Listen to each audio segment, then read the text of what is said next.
وأظلنا شهر السلام ضيف يزور بكل عام فإذا أهل هلاله في الكون ينحسر الظلام.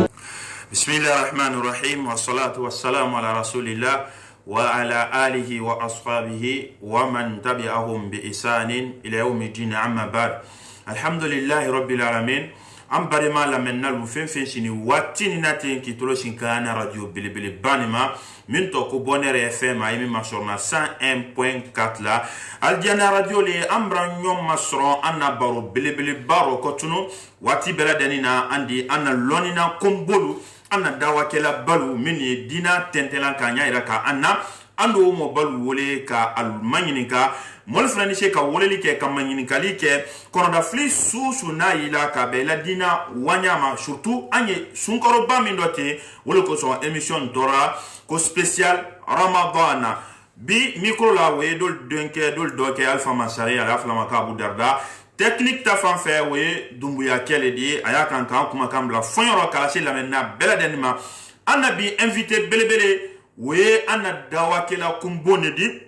ankara moke ana imam ana directeur wole ustaza Abubakar Sakodi nima ustaza Abubakar Sakolo ni ala diera insha Allah taala ana émission kono nal kalsi kal tolomalo andi fam ya siaman sur émission kono ale refne barala di radio Bonheur FM ne ando ustaza Abubakar Sakolo. Assalamu alaikum.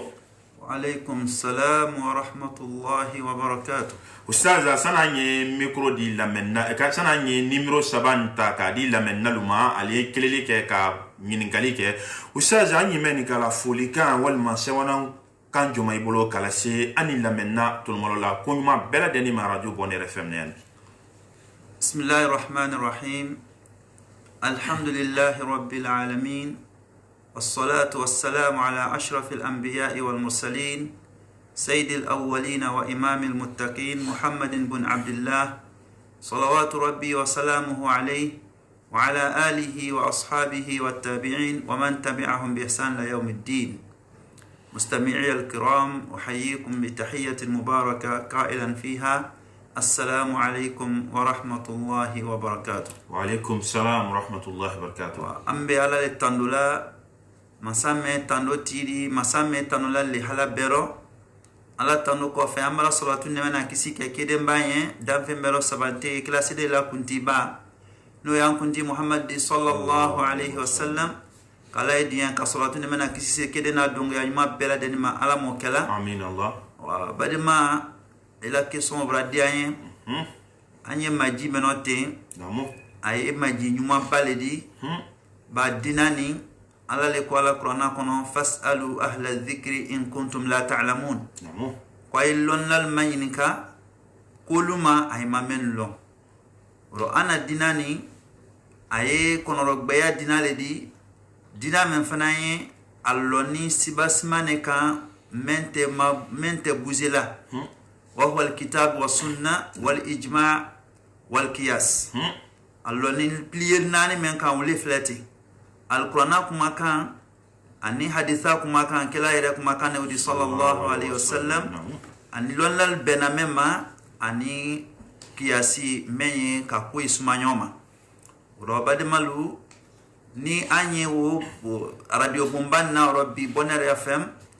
wonyini kalini wo jabili obrakesa ba betena sala alona nyakilema namo fo dole do mayinika do ye do kitifule namo wonyini kalibuloma ala ka kitala ka anna de leri men kono kwanye inyo mademe me kono roflin bake ayla kison dolla ni ala ka men noya andi ulu jabidi ne men fana man noya sisen o jabidi di kofe robade malu anse wanne la demena bi anse wanne anna emission banna bi kalay dien kalay barakalaro ala molikala amin Allah ala la wadi ambade mala men nalu tulumalo la kunyuma ankuli nyaira ka alula anna moba na ye ustaz Abubakar Sakodi menye imamundi aye mudir ledi madrasa belbele menamin to ko kanimbe o fenen ta ko fe aka karansiya manke yan ka boyan ka warabu jamana luka ka wa Makka ka wa Madina ka wa karanke ka banki kwashe de pa kwashe ra fa jamana fenen kono a fenen sininte ayi mo karana ayi dawa fenena ayala sela ala senya bela den man ko mi aka karan nyaminka anka na bo mo bale mabinka yena nyininkali dole ndo am bade ma lamen naldi wolele ke sisen be tolomalo annato numéro sababla la al sawro aldi wolele ke ka kono da fli wal man nyininkali minye albolo alladina kono rama aldi ankara mo ke mayininka oma sani anye kuma di ankara mo ke ma numéro sabani aya fe ka wole aya wole numéro saban dora kelena 623 62 63 623 62 63 on m'a mis il a ciel comme fenêtre ou les 655 55 10 55 655 55 10 55 walma 669 88 46 46 ambari madu ya konlina. Allo, salam alaikum. Allo. Allo. Oui, salam alaikum. Na etodi ekili kala kitomi. Allo. Oui, allo, antolela. Ele todi ekili kala kitoro joma. Allo. Oui, allo. Allo. Ah, kabe réseau ta fanfela ma no brafo nyonko. Anda kwa chez numéro mas. Oui, allo, salam alaikum. 623 62 62 63 ambari mado lina. Allo, salam alaikum. Aha, mfa ikana bodoni to di ekili kala mini. Ntole lamin konde kam kilite foya. Na mu konde iko ya ka bele deni fanye mabola rado la doni. Yala ngini kali joma ibolo ka di ankara mo kema na ustaz Abubakar Sakodi. Allo? Oui, allo. Ni appelle ça allo? Namu. Comme l'onani ne l'entrade. Et avec un qui d'apprendre il n'a qu'à follow qui canale. Est-ce que vous dites il a salité? Namu. Edi tolo malo ankara mo kela na la dira madina jibidima ustaz Abubakar Sako ambari makela ngin kalilodi ayella sarale kanka salilo nani nodi aba bekan ka krane ki kama jinka fi dakoro me kele no yini na raiki kana boro yala ila sali bele bratinya odi ba wal mani mune kaka. Bismillahir Rahmanir Rahim wassalatu wassalamu ala rasulillah. Badema ni ka kella ansara salila ikakan ka gundule Namu. ba salatu sirriya lodi ikakan ka men gundu Namu. mais ake ka fo ika lokilin sali sali wo konola ro ko ke gbeka ka sorodo ye sali meno gundu sali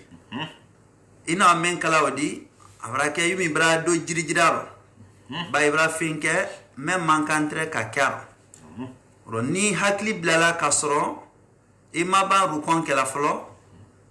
basite idise ka ikose ka fatia damine ka ke gundudi komi akamanya menka la ni banawro ibra ziyada menka odi wole ka jirijiri li foliro idi sujudi flabe salamu kofe kala idien ka ambe be ansema ala mukela wallahi tawfiq Ale lodi ambari mala men nalu amrakum na fule soro ambari magbara yanko lina. Allo, salam alaikum. Allo. Salam alaikum. Wa alaikum salam wa rahmatullahi wa barakatuh. Na tori ekili kala kitomi. Ndele Fatmata nem Fatima. Namu.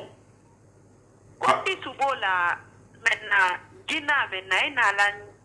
na senkero sifur kono. Hani nyisundo ina la ma hani. Ale lodi ani annamuso brafo nyonko ni ala dira ma da ko sesise aldise ka woleli ke 623 62 62 63 walma 655 ambare ma do lina. Allo, salam alaikum. Alaikum salam wa rahmatullahi. Mfa itodi ekili kala kitomi mabola radola tanasite Ne do tanati konde ni kilite kala koza. aha ikonde namu ila ngini kali mundi Ni kali dole la. namu Na baba tafu sella. Bon, maintenant, elle va n'a pas d'amena. namu e ba do fla ke assalamu alaikum bon ni ka do fla wuto na do na be assalamu alaikum kirim la wadani ni ka lo fla o kedi ka tunyona ni ka lo fla o tunyona ka ke lo na ni ka ke assalamu alaikum kelindi namu awadi to lo malo ankara mo keda Ustaz Abubakar Sako ambar makela nyin kalilo di ako ni ka nafila salla donc lo fla les salla ka salam alaikum la ni ka lo nani tunyona ka salam alaikum ke kelini est-ce que Ustaz ko di bana dinan kon na badama salatul layl kama qala sallallahu alaihi wasallam salatul layl mathna mathna ko suro sali kala lo fla le ni ka nyina ka ke nani basitala madama naflale ba nafla ere salinya doino edise lo sabatu nyona edise lo na lo lulu tuna nyona edise lo rum lafna tuna nyona e maisi anyonte ube nafla salinya dodi men loni moyiblo kasya wole lo fla salidi ha yewa banila salla kala banke witridi ro nile momen nyinala ima dawa kama ika saful lofla premier ke kawanka fla premier fla tuna ala ila sali fetala ifna ya lon ka foko inshallah ina selmen kalawdi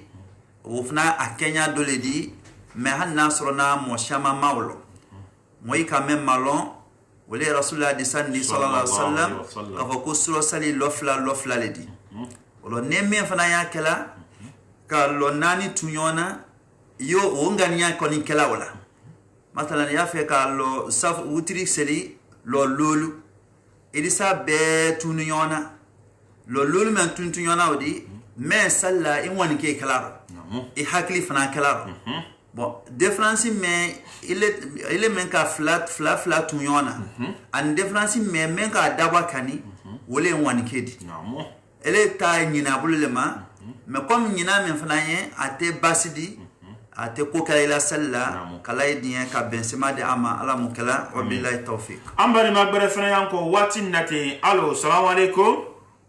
allo oui allo salam alaikum alaikum salam taala wa barakatuh na itodi ekili kala kitomi to de ngena kama ne kille kala ko sanki naam kamara musho ila nyini kali wala mala foli kamundi nuko naam ni muso mo fudu bada kono ta kela naam isi adani ya wo fudu awadi tolo malo ankara mo kela e usala ambari mamuso la nyini kali lete ni muso mafudu folo aka konota kela yala ke o banka bwa ko fudu bolo mako est-ce que odi daha wa badamalu anya men fala namo wala jinaya ko haramun nedi jinaya Allah taala ko wala taqrabu zina innahu kana fahishatan wa sa'a sabila pai kana imasrunya jinaya la ko jinaya keni ko juledi aslafana juma akeni tiel mensla juma Allahu akbar bon tiel memra keni nabra ke demra soralo namu ma tieli o anola tunungoma anola tunungoma ba demba ba soro na masoro furubulo ma namu demo bra lebu soro ala duniyaro te mumero Allahu akbar ha yesalumena jerawul ba ko foro meno adida kumaji Allahu akbar ro ibra ko judo ke ba lo tala ko kukani masrunyala na do fala kukani masrunya ko mena wo gbeni gbeleman katimi afoma kukana kodoke Allahu akbar ete kodoke ini masrunyala basitala me ikani masrunyala kuma te akema Allahu akbar ro ni le halana lake namu jana yake la flaka jana yake kono bra wa baro ayafe ka yon furu namu sarati dolle no lonlal kuma la menka namu waya jumandi ni den sorola namu fa lonala ko adene dendi lonla fonyon ko bayaro namu lonla doluko ko teka deni few Allahu ko teka deni dol franco ko de sekala deni madama de den fabra ala sabati ka fo ko le deni namu ro an ko ni menyela ne den fa kala lo ko deni ne ya ila Namu. ka fo adise kala dendi Namu. wa yulhaqu bihi nasabu alla be dise tuna afanana bon afuru ko sine na tula furuma Namu. fo jena kala flay mabonyona Namu. sankili ba sariya ka wole fo Namu. ko azani ne check ni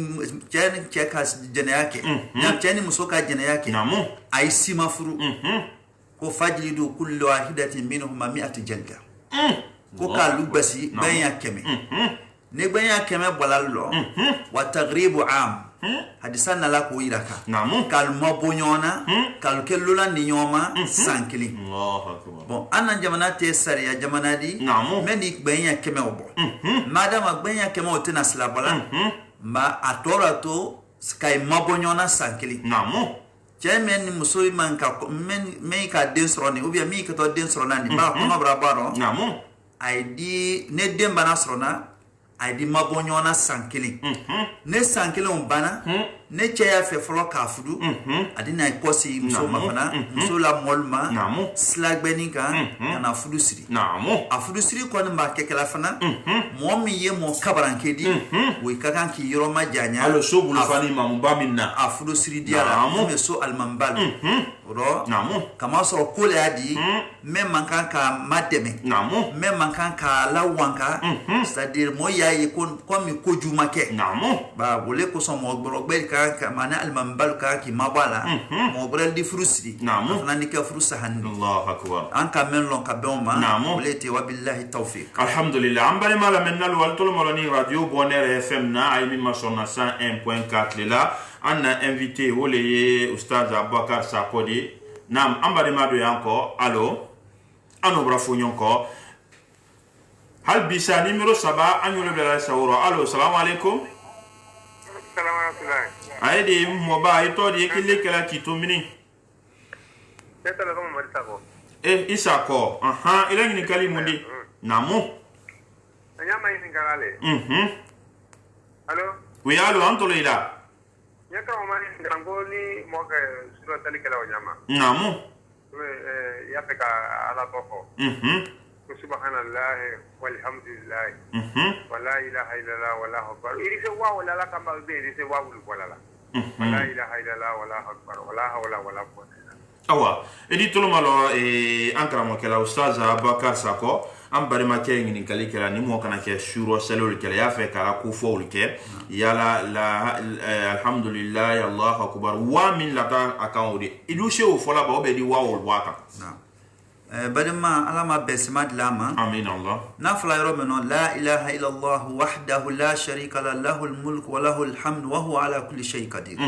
yenna sulema flala namu waya kan nasulu ba wataka namu ne waya kan wadi laka namu yumi ko subhanallah walhamdulillah wala ilaha illa allah wallahu akbar wala hawla wala quwwata illa billah namu wayin nimbeka ne waya kan idi wala kan ne wataka idi wabaka idi wabaka kala kuma kulosrunya namu ro mo ko ni kan ki jija sariya no sariya la jila nyame kan yi jija ya asuma oma namu e kan itabre laka e kan itabre bala allah akbar ifana kana wasila du yira jisukuna ba ida fa se wawo koromundi namu wawo ye mungira kala wawo ilbi iba du wasila du yira jisukuna lodi ou bien shetana ya fait ki ido décourager namu ye baranyuma men kan wodi ana ko ikana o kenya men kan namu adi aira kala ni ka wan la kan se ibra boti ibra loti kuma shaman tuyi namu ino kiduwa kana kitabu men kono cho kitabu berof sabantele حسن المسلم نعم لشيخنا سعيد بن وهف ولا كتاب مودي نعم إبا وتاكا مفلة نوايا كان إذا يو أواس بداكا نعم نواتي إذا واباكا الله أكبر عندي سمع فلا بني ما يولتي وبالله التوفيق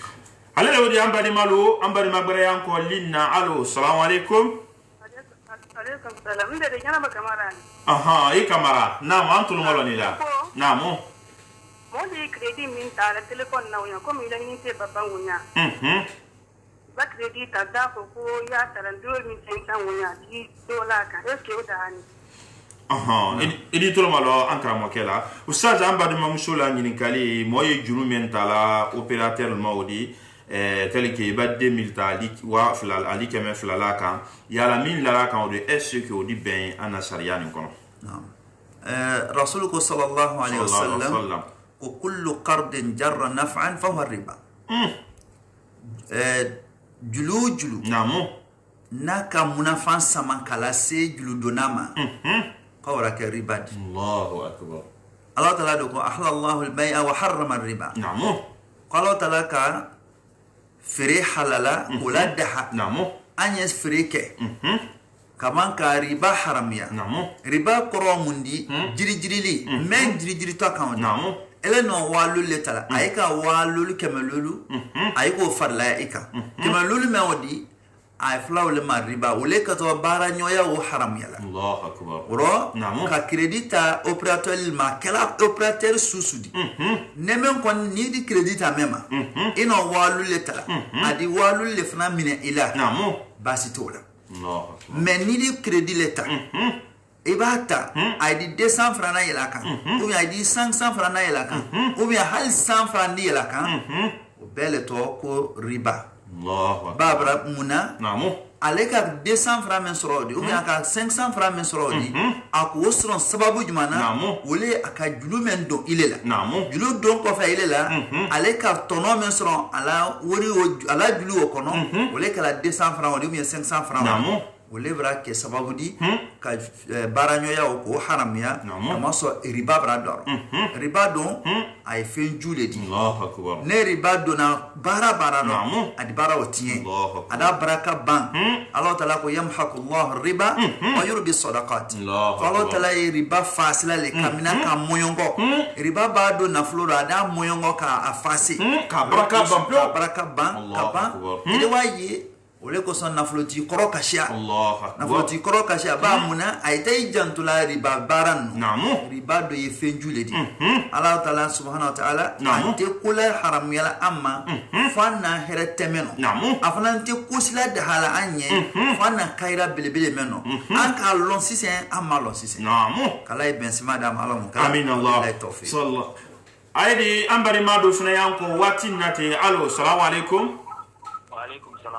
mfa ile to di yekili kala ki to mini aha ima bora do la doni awa konne ke itol malo nyinkali juma ibolo ka di ankara moma ankara mo assalamu alaikum nyinkali me mbolo namo kama so anyi coronavirus wati menoti maintenant misri be datunene namo donc nya fe kalo ni salumbaji mole wala misri la nyama kwa salwa ke adu misri be datuni wati na ko kanka nati awa edi tolo malo ankara mo kala na ustaza Abubakar Sakodi ustaza ambari makela nyinkali jankuru min bradunya bela deni boloda bobi na coronavirus di misri dabra tun asbabula men hami alela wole ni salikene bo sira moldon dirni ka wayro le do mol wato akela di ni salikene bo sira ka ben misri datuni wa bade mala nyinkali wo ambe alama traflo namo masala aladi qadiru ala kulli shay namo عليه سم مسالة دي كوبلا أيتي لا يعجزه شيء في الأرض ولا في السماء الله أكبر كتلا بلا دو كلو كان كتلا بلا سانو دون جانغارو نينتا كابو دنيا بيكا وي الله تعالى بلولي في كون فيكون الله أكبر كوكي أديك يومي ويالتري الله أكبر أني على ما ديافلو نامو الله يجانغارو ناولي كابو دنيا بيكو كان نامو précisément أنا جمانا لجنة نامو كلا يدنيا كجمانا جانغارو ناولي كلا وافيون في على مولي آمين الله آمين الله أنكا في حال نما سي نجانغارو ما سي بلاي هان سلكنا يديك نامو سلكنا تنا كلاي الله أكبر بامنا نامو فلا سلي مسرلا ويواجب لدي نامو رسول صلى الله عليه وسلم صلى الله عليه وسلم أكايراكا me a farla sali wajibi ya iraka la namo foi ka na la mainika ko kila ko ne mole di foi nendi mo temlo kan nyesama ka wandi misila namo ko yala ite diende ensal na bona kila ko kwallo di umra diye aki kodo menke namu aka ke wule fanani ko est-ce que yisalma wule kamena ako kunye salma wule kamena qala fa ajib Allah ba ku yisalma wule kan jabi nyafinke fo nyafinke mo fo nyafinke na misri ne misri ne falla sallallahu ala misri kono namu zurufu susuro le hala susuro sel kana o yesuna le di Allahu akbar sunan ni falla ne wuli kinyombe alimani damla falla le kabon wole puissance kabon wole fana hamia kabon Allahu akbar falla la lo ni romeno munet dar ke sunate la loyi ayiti ro namu anya la le madia islama fenfena e jamana ni kono bejija kunutuma bejija ala madiama joma lo ala taala kato hinala dunia bela dona do sababu la namu mo fana kana teyira do ka wa nebrani ke tuma do ifana bra kodo ke Allah taala nye Allah taala koson Allah taala bi bulukola ila bara be minabutun ka bo ka sababu ke ila bara ma kilo ele joni mawlo ambe ala matra salikana ya ansoro na lumina o yasro jangaron mrawli aba anya wana salikana ke ko islam ya ka fonyamka kala iduyan o se ala lenye ala yo ka anya ala mokala wa billahi tawfiq andi numéro la quoi c'est il amène na fene wole 623 62 oui allo salam alaikum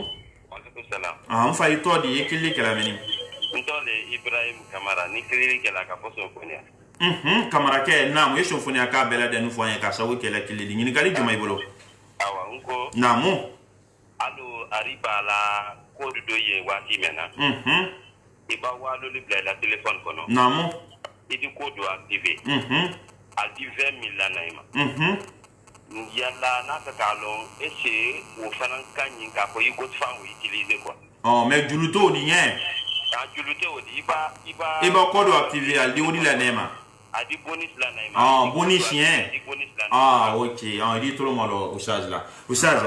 comme juluta ko rafa hamim rasla molmina ko bare ariba ko ro fene oui aiba walu la de ko do no code do activé kaldi shewa ka wa mo lo dima yala usage ko o fene bon o utiliser yala ibrado o maimba o be o kain fay elema juluta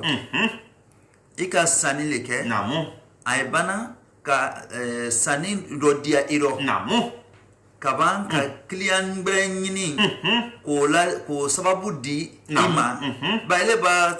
credit san walo namu aika 20 000 bonus la na inku afu idin yolo yan ko ke ko boni akodi ariba e bonus kala namu ko ite sanike o kana ni sanike namu albe bonus mena na laile mawdi badamalu rasul kaida sallallahu alaihi wasallam tujarumul fujar illa man barra wa salla Allahu akbar ko julaile tien ladi foni menyala namu bonus ni al ele be klile kala namu mais est-ce que il dit al comptable bonus na ite sal comptable wala ay dit bonus la na lema sifru ibrahim yi namu mais que to klile jeri kala ito kalama o fana a tatu kunya ma ile to kalama ito fana kalama mais alu ye clientèle men nyinina albroso Allahu akbar uro namu o ko ni maharamya komi ile mo min kato julu talalma aye dola yele ila wurika komi we nyama suklentadi namu uro client nyinine wodi adi sekala hali sobo frela di sakala namu mo mbana la sobo sana aya fe ala yoro malon adi dola aya fe ala yoro yi wuriki kantemi namu iba kilo tansan adi kilo kilem la ila suboka Allahu akbar naka kilo kilem la lombre ni nayi lombre ele bana subo sandia namu edi tele no la ba muna oya non seulement la kilo da fani flana abra ziada do kinye ka bo aire do namu ro jiri suo ka bo kiliano ala kilianye basite wala Allahu akbar kala idien ka bensema da mara mo kala andi numéro la c'est la maintenant parce que doldo sanete alfana numéro la mais ana technicien na e kramo dumbuya di ana folie silama watina 623 62 62 63 655 55 10 55 oui allô salam alaikum wa alaikum salam salam alaikum wa alaikum salam fa ile to di yekili kala ka to boyro juma le ko salifu bangura ka bo sangoya pharmacie oh i bangura ye pharmacie ka bela den fo anya ka so ke la woleli di nyin kali jema yibolo mena nyine kale seni banki le ma namu mo bene wudi bala banki lani karo ba sate yo me karo sala batami ibila idi albi intérêt de la wudi ka mento ko musaka namu jana ayo kiti la di sama ko ma kiti awali tolo malo ankara mo kela Ustaz Abubakar Sako ambari ma kela nyin kalilo di mo mene barala bank la karo ba sa yente kaldi intérêt alo do la wodika mais akon ko la nyata ko intérêt bon atuma kuma wala me siamando usaji ikawidi ikaslama yaka mfoko ka طيب ay fala ko aynu riba riba yire wulidi Allahu akbar amen agbero ta amen di bere kalo ele wan la wuri le blala namu million kili karo sabata mi ay kile wule namu ka wa ke medima namu banki banale ko sino banki la baranya do ino namu ay flaw ma ko al mudaraba namu sharkatul mudaraba banki diso kala haram tikar Allahu akbar mais ay te son ma basaria ko rokoni namu kala ala kafilu ala soni kokoma ala tala no saria bla la ka ben kokoma falu yo contrôle Allahu akbar namu sharkatul mudaraba ele brani la wuridi namu faka sana wurileti anya la bara tono men basro namu anya ro tala pourcentage jatinna naika beoma namu ko sebeke wori wala baradia tono sorola bella pourcentage wosro o te problème tout Allahu akbar ne asla yala adi ela pourcentage di yele namu na fana njila ela pourcentage di ji namu ne tono yele fana masro ite fus fana sro Allahu ne bekela namu ina wori memblala sherkaw namu ite wo fana manyini kala namu murangay mudaraba ironi namu dula yere shamanye akela namu mais aye faut pas belebele kalaro ba muna namu sherkatul mudaraba ile barake naflo neblo ile barake nene ka naflo takadi namu barakama yeme naflo bati yola banki la nyama compte épargne namu o compte épargne la kala baranyo ya kanema namu e baba la kala e wato dala la ina wori million keme fla e baba bla ibena ma ko banki barake wori no mais kuta entre fan boko di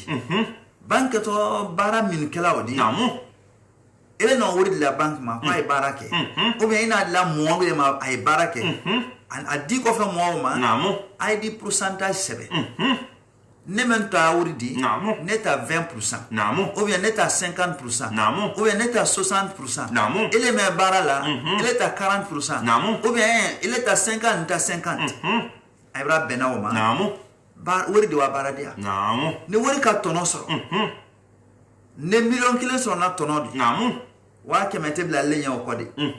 million kilo no tala ni fladi namu wole te bana wa kemel lolul namu ele di wa kemel lolul soro ale men ka bara ke ele wale fana di wa kemel lolul Allahu akbar mais na bena tinyeli ma wori doni femeno bra o make fembra kama mandi tinyeli bra wake wori bra bi namu ele men na wori dila ita fla ko ka fo na wori ay fuye na julusara ba muna namu do men fana no bara men kala wote na fala fuye ne sara ne no bara men kala mara na ko be bla ka bara men ke fuye fana sara do men na bara sara bra bi namu do men na wori fana bra bi Allahu akbar na be na bi ma me banki te son ma fi Allahu akbar ibawo wori sila na ikoko musakadi di ma ou bien entrée di ma yella alala ni ko bla ida al kiamalon riba dum na ibla to rono di bla Allahu akbar riba dum na jangata men la taluka adi laika Allahu akbar ba Allah taala ko namu ko ahallallahu al-bay'a wa harrama riba Allahu akbar ko ala ka firila daha kama ka riba haram ya namu kaban ka fo ko yamhaqullahu ar-riba wa yurbi sadaqat Allahu akbar ko Allah ta'ala di riba moyon ko namu kaban ka fa ayagro ya ayyuhalladhina amanu taqullaha wa daru ma baqiya min ar-riba Allahu akbar ko almin limayani namu ko isla alayen ay riba toy jase malade wodi de Allahu akbar ko nan na subele wodi adisana ni men fala fana o kashi Allahu akbar ka ben wati na suma namu amen la to ala wori kan wodi na ko dum wo haram yanni na flawal makor riba jire wa billahi tawfiq alhamdulillah ambari ma bare yanko wati na tewe alo assalamu alaikum wa alaikum salam fa itori yekili kala kitoro juma ikile kala ka bo asete ma anta asete awa nyini kali joma ibolo ka di ankra mo kema nambare ma wora fonyo ko aldi woleli ki numero sabadora kilina radio bonere fm na we allo assalamu alaikum wa alaikum assalam rahmatullahi barakatuh ne ni ke tarate wa alaikum salam e to di ekili kala mini ekili kala ka bo yanko sankla to de fatuma ka kama nam kamara muso nyini kali joma ibolo ka di ankra mo kema ani me kali me bolo karamo ko na filimi nkela ko de na nata kinyi kawle namo bismillah sina kun kasoro mun bara den flale soro ya te kono at tun tala do min ko kana ma ko men nambara ya do lo min na donc o bara kono ra fiya namu awadi tulo mo karamo kela awa e ustaza ambari mamusolo ngini kala wodi atreisi la ke kun atuma aswondo lo na yala do lo mindi abra to kun nyawo kan abra den fla soro anyeme bi ale bra seria ka lon ko ja jeni do lo minila yala musoni mun kakan usaj tayib banima musoni anyala lilale ay jija ka sema donke ala ko ante dise dolo bla la nyameka ba dolo miye ala sosole di namo ay kila sosole di sallallahu alaihi wasallam rasulullah sallallahu alaihi wasallam wa kullu khamrin kullu muskirin haram ما أسكر فقليله وكثيره حرام الله أكبر كو فين هذا أنا ما دنيا لمني كو بيه حرام لدي الله أكبر أدوماني كو ما سياما ورني دولمينا كاكي دولمينا نامو أمسو وبي أدين إتافلاني كو أيالا سوسوبريكي نامو علي جيجلا لليلما كمان كوامو لفه midi sekela ka kuma kan fola kenye namu ala ko hakli si ayre ba muna namu kemso baba sila ke furula ayni nyonte namu furu tinya yi keleblu atem so ira namu ro na ka fay furu tinya la ka sababu ke kela dolo mindi namu tumado na tunki sabari namu ka ijija la lilni semadoma atundise changer la namu braka abra tono de la wa airema Allahu akbar so ana la lil folo e mendi anye ay jija namu ka tama ka kuike namu mendi se ke hakila sila airema ala kwa ima po dolola namu na ka oke ka dese ayren na la yebutu kay islamen kan namu ala sel ko tete oko ala sundon tete oko oba ke adise abramolma namu abramo yese ke abramolma ne changer mama sekala namu bramo fladi la de namu wi ba be mema ala kuro namu ay ditamoka Allahu akbar andi semen fala mbade wa musonye namu kala do ka namu kala idiya kas dolo boss la madimbe da alamo amin Allah wa billahi tawfiq ale lodi ambari magbere yanko wati nate linna alo wa alaikum salam rahmatullahi wa barakatuh na itori killi kalami o anna na muso bra funyonko numero sabadora kele alo alo oui salam alaikum ima bo radio la alo ando fena bra funyonko alo allo oui salam alaikum allo salam na itori killi kala kitomi arate allo oui allo itori killi kala mini ekiri kala ko baya ila nyini kali mundi nyini kali joma yi fe ka dama ya tumate eba sali ka salam bla ka ko salam alaikum ida ta mun ko awa idi tol malo akramola inshallah taala ustaza ambari mamusura ni kali koni kala sara sali ka salam alaikum bla kikan kamun fo ko fe lansra kelento di ka sali falla lulu sisi sali namu ibaba fala assalamu alaikum wa rahmatullah assalamu alaikum wa rahmatullah namu idafa astaghfirullah astaghfirullah astaghfirullah allahumma anta as-salam wa minka as-salam تباركت يا ذا الجلال والإكرام لا إله إلا الله وحده لا شريك له له الملك وله الحمد وهو على كل شيء قدير ni fitri le awi fajri le ido sunya tanke namu ile banka fa la hawla wala quwwata illa billah namu la ilaha illa Allah wa la na'budu illa iyyah wa lahu an-ni'mata wa lahu al-fadl wa lahu ath-thana'u al-hasan la ilaha illa Allah mukhlisina lahu ad-din wa law kariha al-kafirun Allahumma la mani'a lima a'tayta wa la mu'tiya lima mana'ta ولا ينفع ذا الجد منك الجد اللهم أعني على ذكرك وشكرك وحسن عبادتك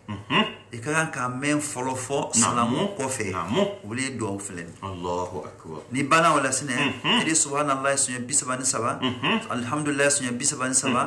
الله أكبر سنة بسبان سبا على بان إدوك أشهد أن لا إله إلا الله وحده لا شريك له وأشهد أن محمدا عبده ورسوله الله أكبر نبانا ولا ني na kala fitri saldi idi ayatu kudusi laka namu kavanka kul huwallahu ahad kul a'udhu bi falaq kul a'udhu bi rabbin nas ko besunya saba saba laka namu barake ni fajri sel ko fela le ido akew kenyama ne fitri sel fana ko fela le ida akew kenyama rasul fana ko sallallahu alaihi wasallam man qara'a ayatul kursi دبر كل صلاة مكتوبة لم يمنع من الجنة إلا الموت الله أكبر كنا موامو أو كما قال صلى الله عليه وسلم كنا موامو كآيات كرسي كرم سلف اللول كلين كلنا كوفي كفوس تدعي كمان ديالا أرجينا ما فوسيا الله إيسا كايدو أرجينا bro namu wole ko son moy jija ka wala jimi irenye selfa la lulu kofe o ko nyuma baledi namu mo kan ka do min ke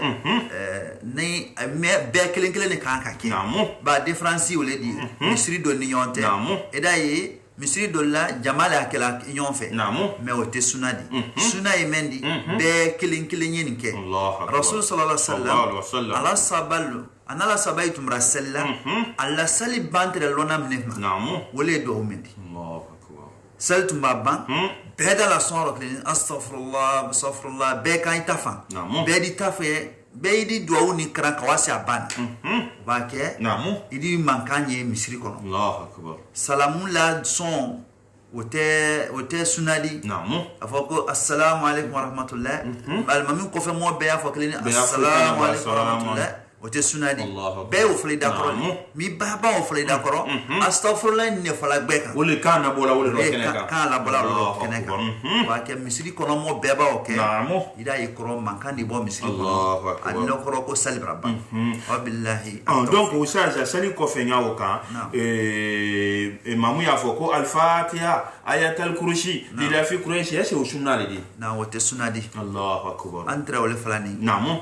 ni ikala ayatu kurusi krana ele kele ya kra irenye don kele ya kra irenye don kele ya kra irenye idayi do ya krana nyefe do da kran kofe men almamiya na fo ayatu kurusi be ya okra fatiha be ya okra hada laysa min as-sunnah Allahu akbar te sunadi te kala taslafen wa tala sabal fana taslafen أنجل الله بلا نولد رسول الله صلى الله عليه وسلم ومن أحدث في أمرنا هذا ما ليس من فهو رد كنا مومو كفيم بلا أنا دينا منو من تارو وتاولا سيتولي الله أكبر على سيتو ما يرو منو دوغلا كسيتين ولكو سو فام بي بو نيرو كابو جسوكو كابو شيتنا كو كامبلا الله كلا صلى الله عليه وسلم بايلا بارا بالا سيما أنكيامو etena wala mo manyini kala Allahu akbar de man batila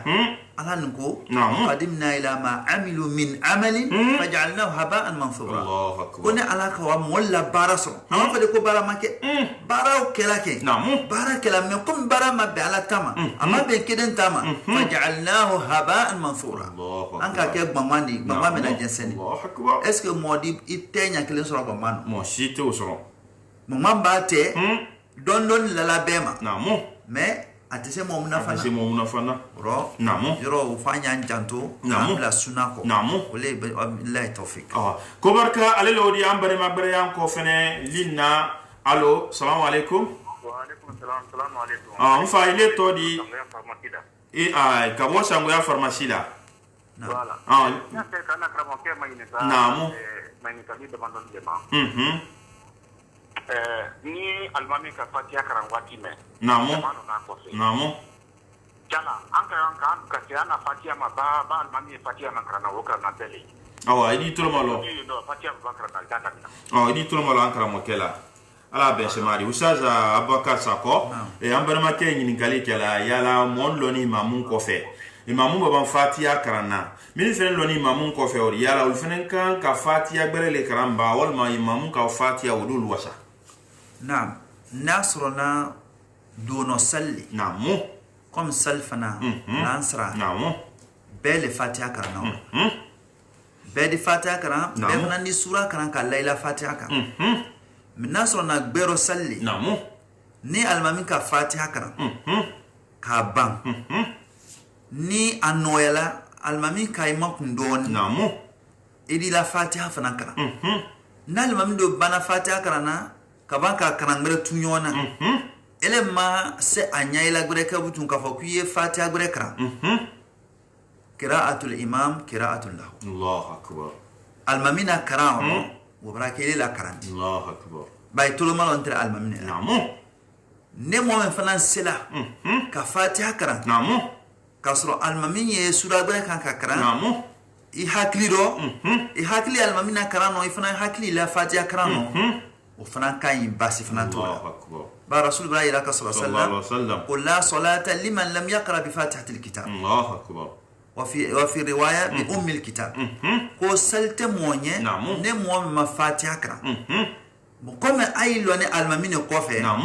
المامين دو يكرا من كلا وتكلا المامين كلينيه أي كلا المامين أقوفي مو بلينيه wole koson lolla ya ira kala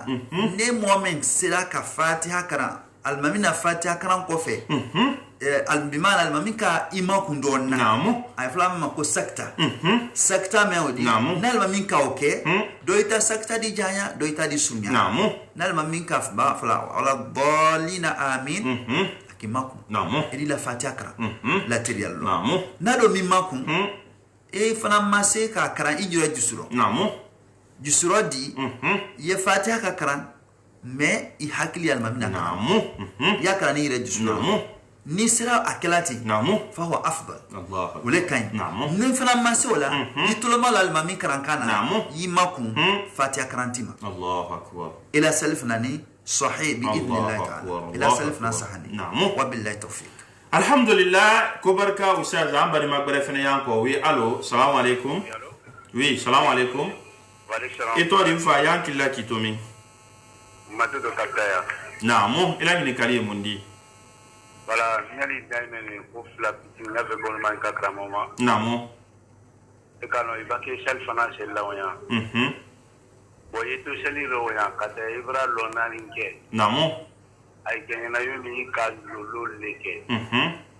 de wa surigu be butu salama lum ke dia butu ina ilombutu katrika ikantre kanona me brafi kanyon lol leke ko boy ba salama lu e ba surigu ga yo kala di butu di tolo malo ankara mo kala wala flana ilo ay do jebi folo usaza abakar sako ambare make ngin gallilatiya salla kanka lonani ne sali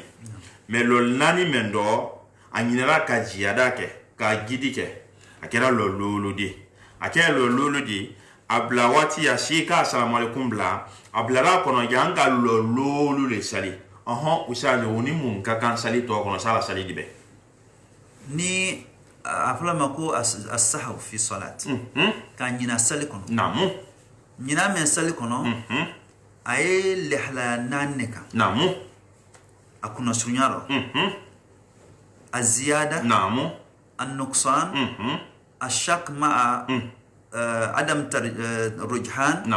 والشك المجرد الله أكبر سلي نينا سويا نان مني إما يدولي سليكا كومي أفوكا يام كانت ou bien ye don nasi ou bien ye sika mais imalon namu alala akena jumandi namu ou bien ye sika kala kan namu ye wa dengere ya soron ila sika kofe ale tamengene akalo nani sali namu abra lolulu sali salamu bla wata ablo namu abra lolulu sali namu wosuruma ay salamu bla nabra ba tahiyya ni fim bekrana ayala salamu bla ay banka sujudu fla be namu salamu kofe afanante tahiyya gure krana o namu abisi dona adi salamu bla Allahu akbar burake namu ubra darobe Allahu akbar nika jirilike namu wo sujudu ye kala kofele namu nika nasilike namu ka wajibi do toyi wo sujudu kala salamu nyefele namu mais question dila ka question mendi namu wo akalo lolle sali namu ala sujudu fly bena salamu kofele afay salamu alaykum ne bla folo Afay salamu bla ko fay folo. ba ay sujudu flake na abra sujudu fly o kele adisi donna Namu. ka salamu fana bla Allahu akbar ala sallo ben ko barka ali si Wabillahi jaya tawfiq. ala be shimadi am bari magbere fene yanko allo assalamu alaykum ababa flana le namu la question flana voilà flana fana asul de fana mais yena suju la banque dia bouton 4 kalonan nike mais anaike kono en 4 lo sabale ke ni bulu butile ju la bouton mutu asino abra be jibi meri to lo malo la da jibi fene no ika lo sabana o keba to lo malo lo sabana o iko dafa o be o ma dafa ka ke nani ni no aflana me dia ika sabale ke ibana na dafa butun kwa ina rabi shira butun salamalu ke da ika butun ka sabale ke awa idi to lo malo usaza yin gali minka akantre ka lo nani ne sali mais nyinara ka lo sabasali kele amu sala ko tue bon maintenant sinin to la sabana olero ablara kono ko manani sali janye sabale kono te usara ni mun ka kan yororo akakan ka wulile fana namu ka lo nana sali aba lo nana sali namu adi sujudu ben fana Namu. salamu kofe Allah ba abra jirile ke obe ba no si men kala o namu ka tahiyya kala men ke o wote sali kono namu parce que lofla namu idi si ka tahiyya kana awada abdu rasul namu ibana ki wuli allo sabanan ke Namu. lo sabana me odi nile bana wala ki si namu ka so do itu ka ki wuli le ibra jirile ke Allahu akbar namu ana mashayikul trafla namu ko ayi harakatin zaida fi salat fasujuduhu ba'da salam Allahu akbar haraka susu namu nakala haraka di ka men jirini salido namu o salamu o sujudu ye bena salamu kofele ni ba ibra jirile ke o namu toujours aka men ke abay wuli kallo nana sali na bana lo nana salla adi sujudu be ani adi salamu la tahiyya kana ka salamu bla Namu. adi ban ka sujudu fla be salamu kofe namu wabillahi tawfiq ale lodi ambari mala mennalu ani radio bonheur fm ni nyom bulo ay mi masorna 101.4 la aljana radio le anye question jebile kantia anabi invité wole ankara mo kede ustaz Abubakar Sako wole akanka anjebi ana nyini kalimen bela denin dotin ya micro la alpha masare Abu Darda ambari madu ya anko wati nati linna allo oui allo salam alaikum Alaikum salam. Enfin, ina ile to de kile kila kitomi. Kipe. Site anko sen. Au namu. Nyini kali juma ibolo. Namu, iketa. Ila nyini kali muni. Ntara ya pele ni kalmo ma yinita. Namu. Mo ba di Christian keko. Ni sunkaro sera. Ta sali ye minara na ye la sunte min da ni o panankai. Awa, edi tout le monde entre moi. Il est islamale di menshi to chrétien ke bu. Ok. Usaza, ambari mamusho la nyini kali letia. Ni islam musho shida chrétien musho kun. Chrétien ke kun asafurla. Donc shungaro fait o ka ila shunte dima est-ce que kidisho uluminala. ambale mamuso anyala lila abra ko jupake Namu. islam mamuso tesila chrétien a mankan ayesi manodi ayesi haramun nero Namu. ba muna Allah Ta'ala subhanahu wa ta'ala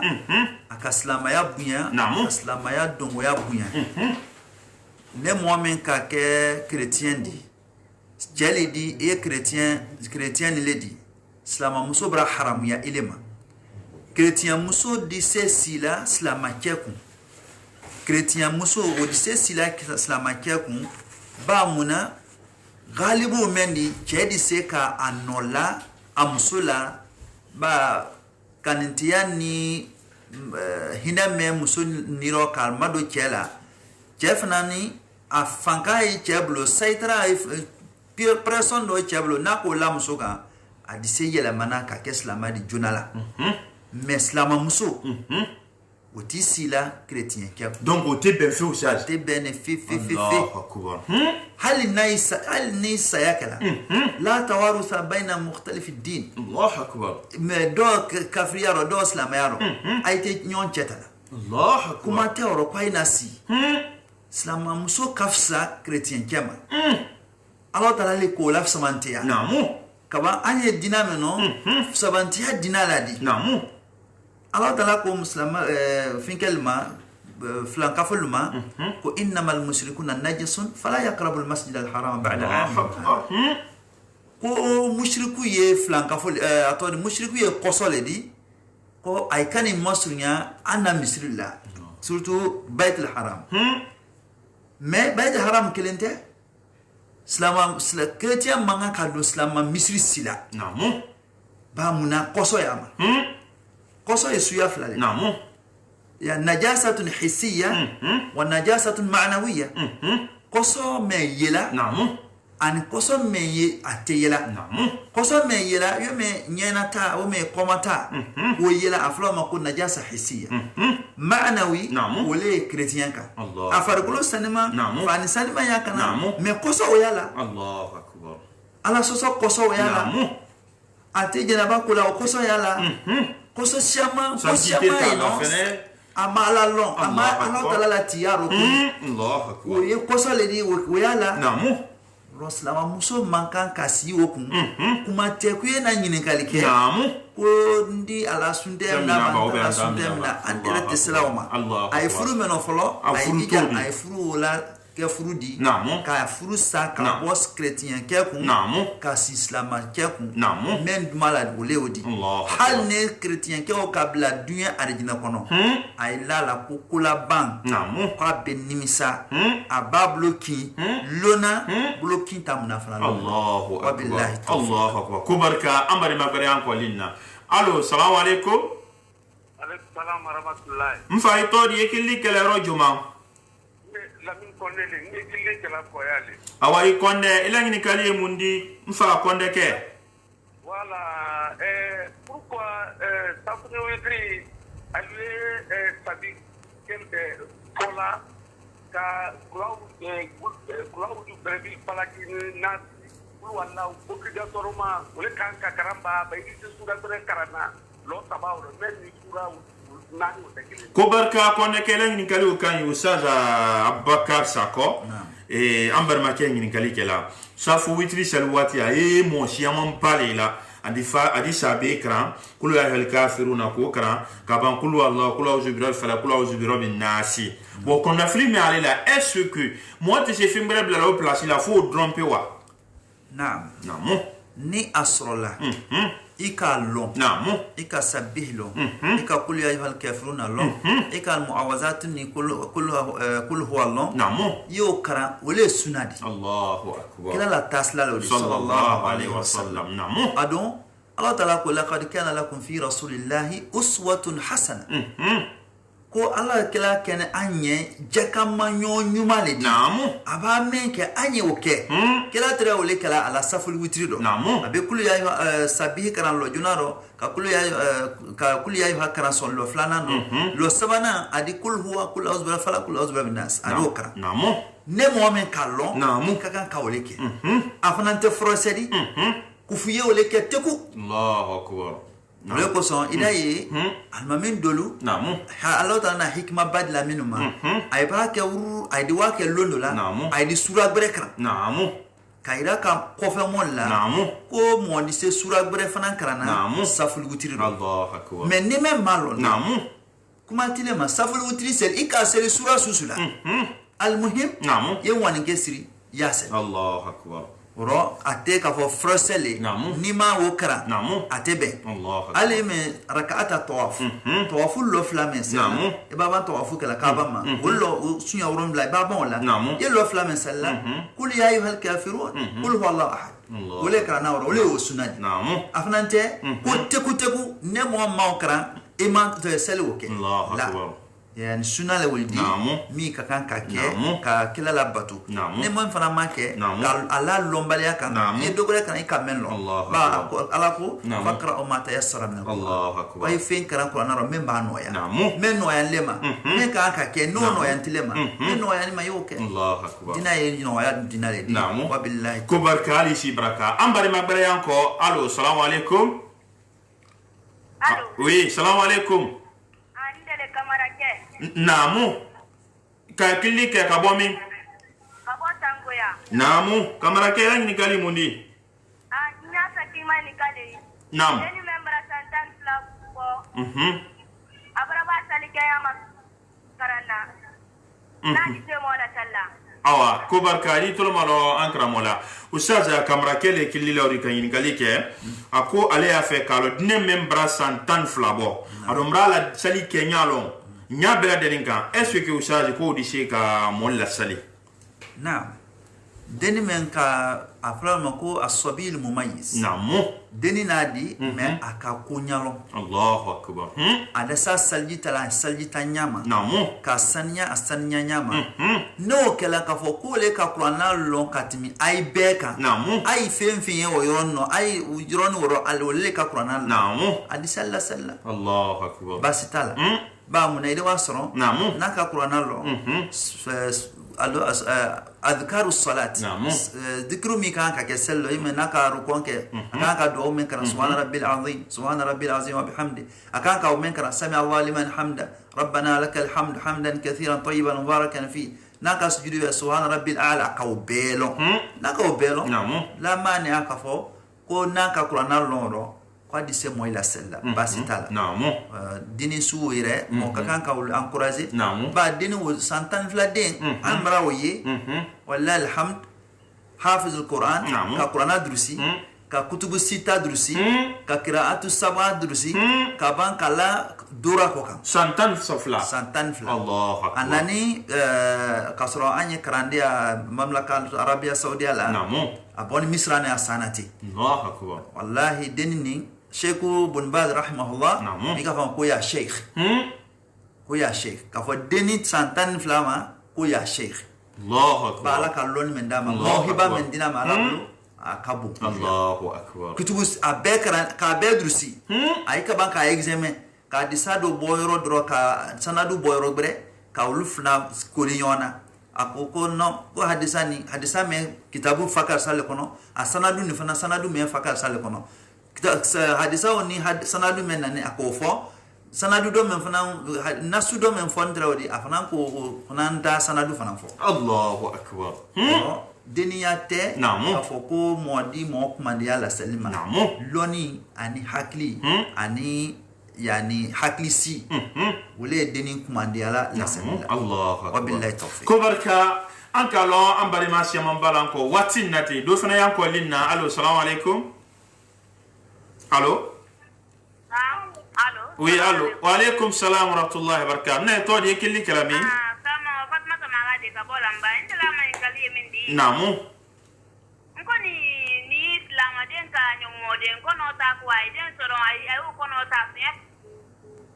ana muso rafo nyonko mais nala dira ma inshallah ada ko se aldi se ka wolili ke numéro sabaw dora kelena ambari magbare yanko allo assalamu alaikum assalamu alaikum wa alaikum salam ne to di kelli kalamini dala ga nyale ka ba ko ba ikaba ilani ni kali mundinna anyi na kali men de bolo ni katolike ka ile islama sunte ka kan ka don ba ka ka don bunyi kan de ko barka inike ali israeli to malo ankara mo kala ustaz abakar sako anna muso na e kaba muso di me abraka kitadi alani ni kali min ya ko ni katolika islama sunte yala ustaz kido damba o be mankan ko dam chrétien mais sobaya la chrétien ya namu ne uluka fen kanate ou bien nawul ka damni fena da Namo. islama di so damna Allahu akbar. ba muna milu sebeyama Namo. ulni difference bate ulni islama la kulte Namo. ay fana ba ke kalantele kala ya kalantele kala la tolla ro islama ya ka ulada Namo. suratu maida kono Namo. ni ka o fay klen kala fulana Namo. ayo kono ino ka fo chrétien na domni chrétien na fin kana teni islama di sa domna basitola Namo. mais mi sebe tamado ay chrétien yaro ma kolara ma nyelaro Namo. wini mushriku be kama Allahu akbar. mo manga ka la domni fene dom ba mushriku fanani mo manga ko la domni fene dom Namo. komi o fanan ka shia hal islam yiraro islam la di mais mushriku le Allahu ay akbar. flanga fo yaka Namo. anya tan flama afnan yi salika ka flabe basanyo Namo. o moy alama antangala ul fitnama Allah ba fitna la ul di kabla antema Namo. ila jatela ku idole kasro idote No, wow. idi juslate abulu fe man kasro imankan ka juslate abulu fe ro uye ku ile di ala tala ala le mo tankalama Namo. ro ni chrétien brebre ka mo sunte di idi se andomna Namo. basitala Allah bala tala ko le wa ta'amukum halul lahum wa ta'amuhum halul lakum Namo. ko ila suma ko da hani ay fana Allahu akbar. amuso da hani anye Allah suma fana da hani Allahu akbar. branya Namo. kala ben sema da am ala mo Amin Allah. Ko barka an bari magbere yan ko linna. Allo, assalamu alaikum. Wa alaikum salam wa rahmatullahi wa barakatuh. Ito di killi kalamini. Tonasite. Tarati ne bini karamola kumali la siriyala. Naam. Kaka mola tali. Alhamdulillah. Dini ne ka kiri kewdi. Aye kumala ire la polika. Bon, dini ne ka kwana duti Saudiya la wudi adama sano. Naam. Imano dini ne wudi. Santani fila dulu yere ko kwa santani fila bo. Namu. Mashallah ana mawziara ande lo. Amin Allah, amin Allah. Adini chulu ye yeo wallahi ala yere katia bali ya muftila karande final bilawdi tanguya. Namu. Wallahi akatia bali konajri ya alhamdulillah ala mawziri waraka da natam. Amin Allah. Allah anye dua uja adini chulla ambe ala sarana ala mabla rabi soro muso be harje. Amin Allah, amin Allah. Ini kapte dulu makanya dia semua. Namu. Ala di salji sala. Ko aite. Ni ka deju ye de santan la yigo ke ba korom ke makan la sali. Alhamdulillah le wodi de. Aite. Amin Allah. Ana baraka do ali Qur'an karana. Amin Allah, amin Allah, amin. Wallahi dinene akan kafu. Amin Allah, amin Allah. Sallallahu alaihi wasallam. Ko barkan na ni ke ila woleli la ambra sewani la lalika. Ambare magbare yanko. Allo, assalamu alaikum. Wa alaikum assalam wa rahmatullahi ta'ala wa barakatuh. Na etodi ta se etodi killi kalami. Ntole sa ti jallo ka fo kan kalifu arefo. Namu jallo musela ngini kali mundi. Awani karamola numero le ko. Namu. C'est possible. Awa question que le fala imbolo ni o famille. Awa inshallah idi la question fo en kram la numéro fo. Ça la numéro donc la question est na il kan ke di te pen le ma so ma ko tu te yi wo mi ya ta est-ce que wonda han Namu. kuimu Igeti ke ala kuma wolo kan. Ko barka na ni ke ala ma ala kisara e sani usaje ngi kin galo jebe usaje la numéro anda di émission na ban wati parce que na di da se mol kana killi damna kasro killi e numéro sabado ne ko nyala di rama na ni ki tolo mala émission ba ke bana ni usaje la numéro di la menna bela de ni malda la numéro ta usaje anna musola ngi kali e mindi akoni monye moke c'est-à-dire i furukete di igetike ala ka gbani ke mi mori no men ke lawri kono ki sunte sunkaru na usale yala est-ce que il islam ke il islam muso kirishe ko mi akodam badama alama andemena amin Allah alama ben sema lama amin Allah rasul leka tunya fa sallallahu alaihi wasallam kam min sa'imin laysa lahu min siyamihi illa al-ju' wal atash wa kam min qa'imin laysa lahu min qiyamihi illa as-sahr Allahu akbar ko akashia sundo naro fosta nyala suno fo jilo gbansamina ani konko gbansamina Allahu akbar ba muna namu bono ye bono bedi bono men kaju bono bedi namu wole bon men bono ni ala ire bato wati Allah akbar ile la bono fana ni law akan wati ala ko ku kana imado jeneyala namu ele ni jeneya kemi yomlo wole ile la ko be kala fana ni ki to sun fana Allah akbar hal anta taib est-ce que il est tubini Allah akbar ye kome mawdi na jeneya di est-ce que tubiri ijusukuno wallahi tubito est-ce que imiria ye kuya ala tala bato ala tala yi wisra alkiyamalo mo manka ko dole wo maloya wo kaka kaka kuma maloya ne wallahi ya kuma mamalo jeneya kala wanka ni ka ijena ya chela domni dom kala naflu imna kabanka la ka isuri boro kabanka isunkaro ila ko be boro ali masundo mo kan ka mali ala ire bu mafiu ba muna ala ko men kana ke ele bra o ke ike walidi ina kala ala ido sun fanando na ala le mo di tani jiri mado yona o ti mado yona fiu adida la yashtami an ala bato yiro ala soso yiro ala bato yiro ala soso yiro o koro mundi ka yele balama wo ala tala le koni kallo bato mendi namu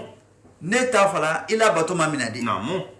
ba bato mina ala le bulu namu ate neblo ate faka sablu namu ay kala ala menye ni kon malela ala o fana ma ka ke akenya ma au moins o kafsai Allah akbar mi ya kala kenya ma namu ka fembe dafa ka tukun dafa ka sarati dafa ka fambe dafa mulislana liredi so Al-Hasan al-Basri rahimahullah namu ako kuna le kalon qala talabra falla kelempe minala madi sawa Allah akbar adi sawa la dunyote toro ba muna Allah taala ko inna ma yataqabbalu Allah min al-muttaqin so qala taala batumna la ala insana jon le namu yala musomme ye ajna ya chela na flum na la ka sunte ka yala wo slana la yawa o te slana la fiu yala Allah taala bo la na flu wala bato minawa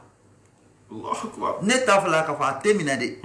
mais Thomasre min foni namu Allah taala koni ka fole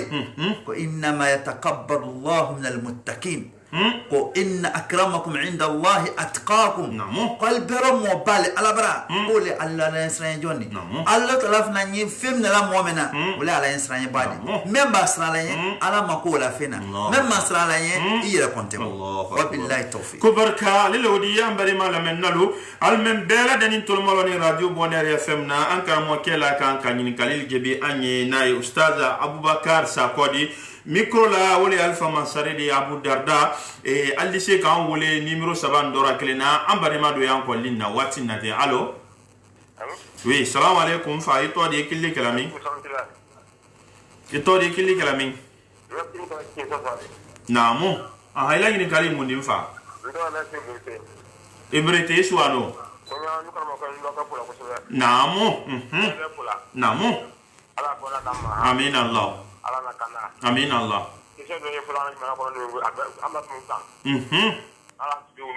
amin Allah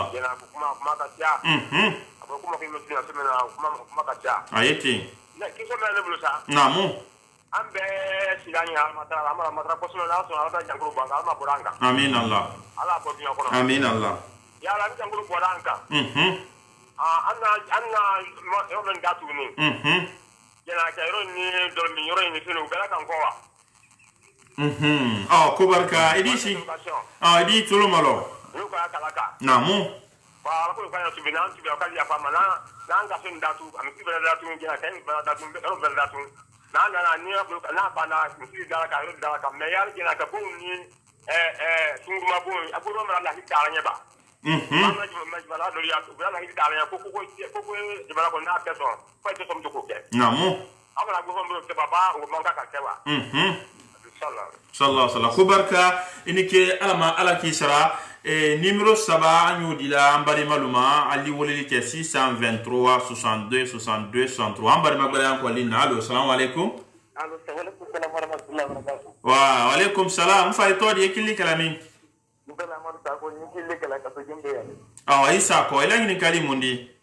bon nya to ka ni kala to ngor ba mena Facebook la ila da hani ngor mena idi silamaya kan kafiriya kan idi tolo malo ankara mola ko mun hayla Facebook na طيب بدل ما على ما بين سماد لما أني على ما ترى أم فاكه أستاذ بريتي على ما أكني أدلما آمين الله على ما أفعل سيراي رما آمين الله على كيسوني أنو كنتنا سأجبلا با ويا أنسان فدونا نعم كما سرون تبي فو يكون كنوربيا لدي نعم tubi ba ke adama den ala alot amarite strati sabale wala lolla dol ko kunani awalan anniya wanike ke tubi kalala flana annadam yen nimisa asabana al azm ala adam al auda ka fanga konten ko se wo ko moko anana alla yaud Allah ikani kosi gilmo ma namu nasrola laira bilimen lani dunya kani namu ko okubale ba okuba wotejila fo julumu namu kolaton dike mo la ima ko ke woteke la yen okay nakala laira bilidi laira bilidi se mo bre sorona di se mo kron sorona Allahu akbar ranya namu naso na ko ya kula tonni namu ne kula ton kala anya fo ngamra nkosi na nka nkosi ekotuni namu ko kula dinake Allahu akbar ala le masadu doka kuma do publier olona kairaka ka hoko sam abrasan tamo ou abrasan muambo sanfla nitala sanfla nitala jangaro judu dina dunia ko kan jangaro juma suit ntei ebola banda jina ya wati jima bansani konete wisas obama sansa ba boflo don marana dunia belamina wallahi ebola tawo o kala jina ani Sierra Leone ani Liberia o ka wulubola bo mais jangaro ju ko ni sansan wati bedodina rasul do ka iraka sallallahu alaihi wasallam lan tashi al fahishata fi qaumin hatta yu'linu biha illa ammahum Allah bil bala Allahu akbar wal awja allati lam takun fi aslafihim ko jenayati jense jama groupe do namu falye wo ke ko publier ndi ka olaji gwanka namu falo talaye jangata do laji aluma kala ya bil do lalukan kabanka jangaro lalukan men sumake aynyamollo Allahu akbar aha jangaro men sun men nanti do ma su flolo osi hanti abasi masro ado jeneba sumru baya bonu woye dunya fambe slama jamana tebe ay fambe hatta jeni che nyonfuru jamana do ibro voter ka beoma muso nyonfuru jamana do ibro voter ka beoma ala talaka qaumul no lutila mul halaki ka sababu ka walidi komen de dol halakila no su bijiri kabra kanbulo ala tal aseko do iraka ana adi do iraka ana roni anye ala le madiala gouvernement mol mi ye nyemoldi aya famu ka ko sunguru bam sodiro ni da dolomindia datu meni ko ye helele di jamana ma adatul mewdi akana la kawko anna la nyini woledi ala ma okela amin Allah mais est ce que andi safla faidatu anti sofa ro we mi bulo anya la trala wulinye ul hakli ya nyai ne ul hakli ka nyai bensema wolero nyini kala flana ka nyini kala menke ko nadi ben muaslama ya Facebook kan modi ya Facebook kan modi ya Facebook kan al alat hadhihi laha masalih walaha mafasid kayela Facebook entre yaro juma fana yaro ushaila kuma la tiente mo la suivi la France America jamana breka Facebook le kanté bon neote ultolo maloni anye memfala anye la gina mi yele la ko ye ay la dina muna fansro wiye muna fansro nake kasia Kasia mol kasia. hali ne retre kuma mflasi nga wo ye Facebook le la Allahu akbar. mo le kumani ka vos abra sam mwambo sam flan tala jangaro do dike dunya ko kan men shoot ma dunya soroflo Allahu akbar. anana de luciaman fanani il est bala me ida lon continuer le Allahu akbar. aka ebolo afo aka influenza fo aka jangaro bre shaman fana fo Namo. robade no ka fembara atodi internet ba Facebook ba YouTube ba mo ya kan ka bara a tono mafano Namo. idi tono sura Allahu akbar. mi fana fe ka a kurunya fanuta fana na la kurunya fanso Ayete. ro nemen ka bara men ili ta sara woledi Namo. mo yele aka bal dawa sum ye kala kan bini abrake dawa fenu Abrake odi de usa. abrake dawa fem kero nyeta ere ba muna ile sini nito ila bonkono idi duawu doke ou idi kuma kodo koka ida bla Facebook la do ya le sina la bona fo America abai na finka ya edinyote aba mafle ila kawanili wado la men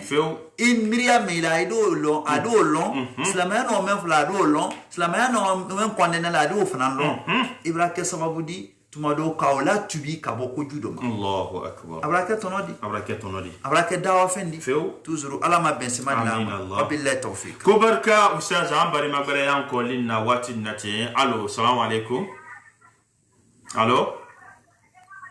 Allo. Oui, salam alaikum. Itodi na ikili kalami. Oui, allo, salam alaikum. Salam alaikum. Wa alaikum assalam wa rahmatullahi wa barakatuh. Salamu gonde la mayinkali mini fatna tamara de kaboko baya. Na muimara. Kona mayinkali mini la maden doka nyomoden soron kwa ilo nyomoden soron ya plaso ile man kai ko sai ala makatu ala la koke kama fana ka ila nyomode o fana la lo ala la tilaka. Malo na tiri sedo na haljana no ta sedo na. Oh, kubarka iturma lo ankra mokela. Ustaz ambari mamushura ngini kali mo membra ala sosoka nyamoden fla bela denisron. Bi abrashi abra nimisa abra tubi min fona abra nim bela denike de wole refenen ko bla ala koslaka yala usay no sala ala koslaka aba sadi do argine batido na Allah taala ko rasul kaira ka sallallahu alaihi wasallam ko atta ibn nadam kama la dhanba lahu Allahu akbar ko muhammad tubila kabo ala julumuro muhammad tubila kabo ala julumu ala akewal kuruno ko le komi muhammad julumute muhammad Allahu akbar برسول الله صلى الله عليه وسلم قلنا الله يقبل توبة العبد ما لم يغرغر قالوا تعالى جونا تبي من الله ما دام نما سي أكانكرو لا الله أكبر كو إن الله لا أشد فرحا بتوبة أحدكم من الإبل حديثه دون كجا نعم كما لا يني من ديسا الله تعالى نو أنو تبي لا على مني نعم كاتي كوسي على كنيمسا ka bankati kosi ama ami kosi kujulma abral blaslanyuma kan ala be ala tubi minala Allahu akbar nala kala tubi minala ay baranyuma minkela aka baranyuma milke ala tala fana bo mine afana si alanye ano bara kuro menkela odi julumu letra odi de ala tubi ilanya kujuya kosi abo yela manya ka ke baranyuma Allahu akbar suratu furqanta نعم الله تعالى إلا من تاب وآمن وعمل عملا صالحا فأولئك يبدل الله سيئاتهم حسنات الله أكبر وكان الله غفورا رحيما الله أكبر هنا مؤمن تبلا مؤمن برا تبلا إتلا فلانكافولدي فلانكافويا كجو جنيادي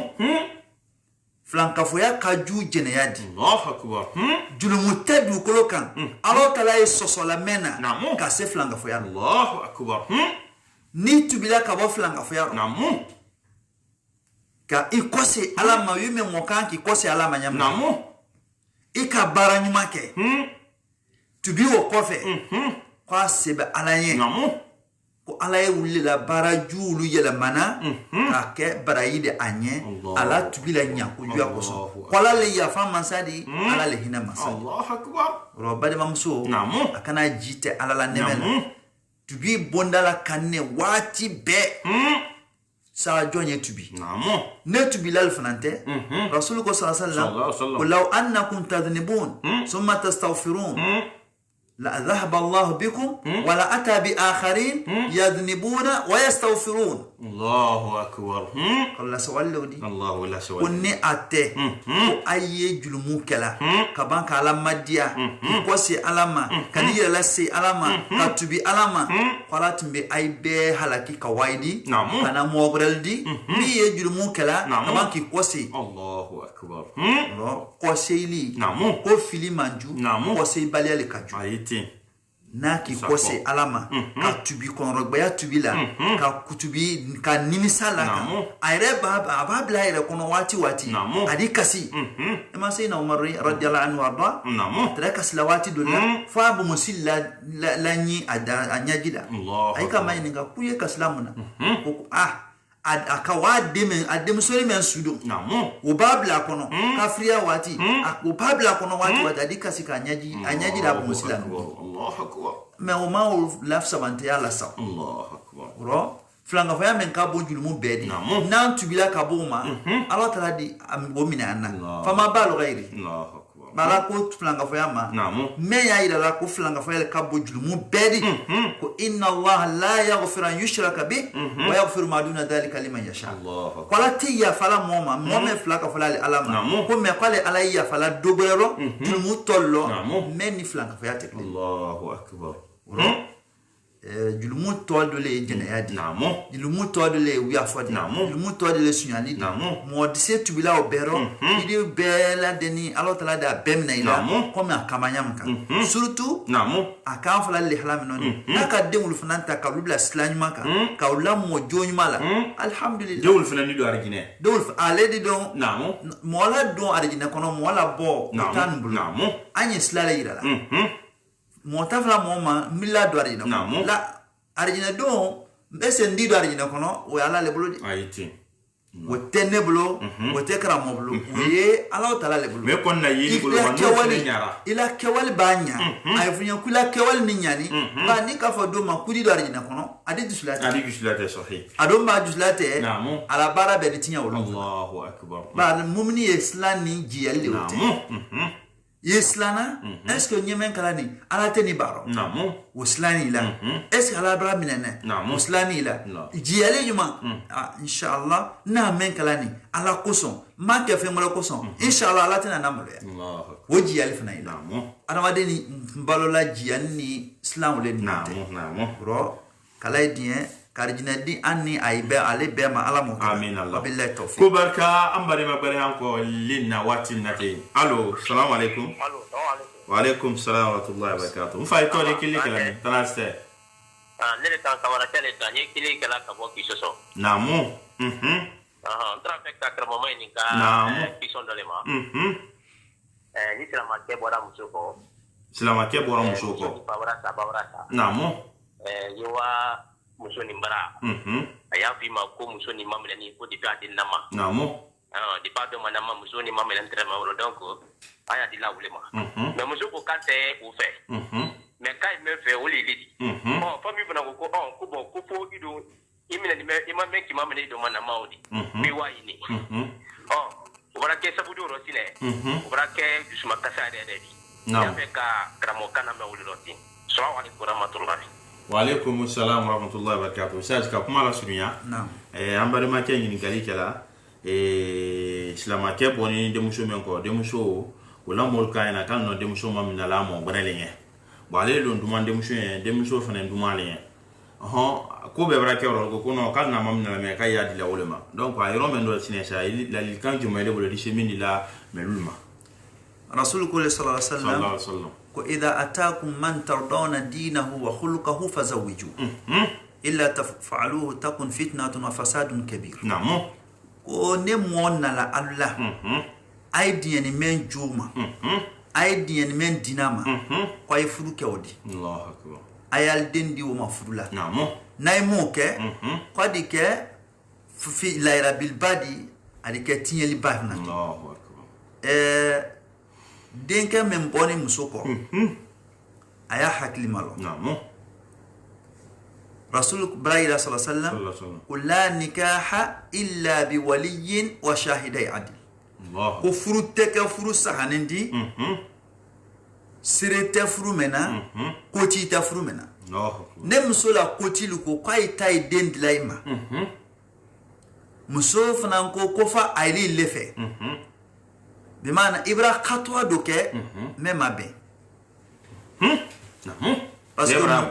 kebra kodo ke même ben ya jumandi elen de muso ka relation sorondi fo ya fo ko faika konte ndito même konte o fe konye ile le fe shukran hada la yajuz Allahu akbar wala ko sai ba ka furula yewa de muso la molle fe flo e ba wa de muso la molle fe faka sa ne mo maka ay de muso faka sa ko nya ko furula de muso la molle wala de muso ire mayni kala ni alu ire yaro a ila kobra del nye I joni ila dina bra dia alnye ay diwa ay da fo de muso nye faka sa me ya fa ka buko furula ate ben kule muso niye fo de muso la moile dunya ka fo banna ini de muso nyonyi de muso la moile bra dunya la yena wolona ay da do muso do blafe ay di do bonklen kono ay ida nyakro lay na kana kay jaburo saria kamen fo ne kuma lawleka mi te wi jaburo wi bablani mi bablani anna tanta kuma lawluka saria ko ku bana wolona de muso ye ile ye ifana ye anyakro lay wolona ni kamala saria slama siaoka est-ce que de muso di sa fala ilema ko nyile le fe nte do ni fe altisho fala fe ali se o nouveau ro altisho la ro mais comme de muso le fana bablan ne oui ma ali de valelo ulma Allah taala la dina no hijabu men lala luka bunyani blia men lala luka ul to fe ani kamre ni adem so di contact ke folo ko fiancé khatiba men ka to wele kan folo tiali di ka o kono ko shaman di ka o kono hadis wala haraj Allah akbar ay babo la butu kwanya furuke ne de muso ya moy ko robutu ko ko adito ana mole ma de muso da fo ko net ko file Allah akbar parce que muna ko shamambra do ayni yonte ko mi mankan ka do moni ifuru muso te fo saria na antala katwa ni katwa mendi sempa mendi Allah akbar ile afa ka bo muso ولكن رسولك صلى الله عليه وسلم وتخيروا لنطفكم فإن العرق الدساس وإياكم والخضراء الضمن كو أي سوازي لك أي من يبلا تيرو منو كو يرو سوازي بمعنى أي مسو سوازي سمبربلا با أي نيناتو دنسرنا مسو لفه إمان نيناتو ولا مسو لفرحمو كنو يرو سوازي kunyalu gbena sununkuna bini chembama wole musonindi musoni chembadi a yiro ale klempele yororo a boniro meno o main a boni sumena o main parce que sununkuna bi a kenyi mi a brakata Allahu akbar a di hali bian tafe kila kan gbena o ma Allahu akbar sallallahu alaihi wasallam il est quand on muso men furula a keto ide sur la yesla diala di il est wala ko damna ala so soflo di ma ya juz wala ko son ibrahim la question men dini ale no de faux pas men kala ale la to il a faux pas di folo oui na tun sur na se awani den fall le fait ou bien den faron ni le fait oui ka faina ke dem so meni men mamina ne adito antenem an na femso denne dema ou bien adito nema abraba fulula rasulullah ila kasosan qul la yakhtubu ahadukum ala khitbati akhihi kwa idokelen kana furuke do la furuka ante sereya bunya la brebre kan la dina yanko parce que muna na fula sen ko faga sabra bo demso ko furu kala be kan ki lo le butu hatta yasma'u hal qubila aw rudda Faka sani même boni de musoko frula yala alu qui sont à la fru minala ba ou bien emiso na sola ay qui sont abrako musodi na ika na sola ay mason la fru la minala edina eta candidature mais edaye ke de muso kelen pe ko ke lolu ke woro ke 5 ke tan be yako o be de muso kelen no fe Allahu akbar woye ko jule di den faile fana o occasionné la le occasionné la so o manka ka ke ne mo folo men bola nay bene o tama aya diuma ouais ne me no bola ay ma be o ma aya fo ma kwa ma be ile ta furuma ile ta baba Allahu akbar ne me folo flana nala wa hakada fo ha ay wa chesro ay dem sonye ay menyina me nay ka ke ka dem so bla marcela ka ake jawodi faka sadi bo fenti di bo ede wa ibutu fenti do nato jo tala dina tala ade foko bo ka di to wolema wallahi tiamon kala tene bi charge bon oro wiye ko ile di ni ka kalaton eda ila barakate furu lobby den le soro la den barakante ko siama ye asite wala asariaka ni do ka ko bo sariaka abratu yireblo no nado la ko la semena anyere la andi sakoro fi anti sakoro namo ro bade maye a haklisi ay wa kunyuma namo demso fanani nye demso la lila ay jija ayala mol suvi musola yeli fururo ru'ya qasira jiddan muso ye menyela furur koro wo nya surunyanne manja atesini yela musola mol ba fo kutet la modoma diyan ila moitama parce que muna ila moito fala wala gbeyanyama ayi kodule yela oro ayi jodule yela oro abad ibadama ila fankani ila frosema lomente bi elisi ka nimisake kun fa igbudo ka fale kwa ite furumeno wo kwesa men na dila amma kashia kom fa ika fole kwa ite furura nugo ifa ika kwa ite furura ma ika fole lo menya ole bidi Allah doya troya tala tatahammal ile kile na kunko tala atroya ni afembe kile na tala bro anye alamatrala furu kala lietama furu stariaka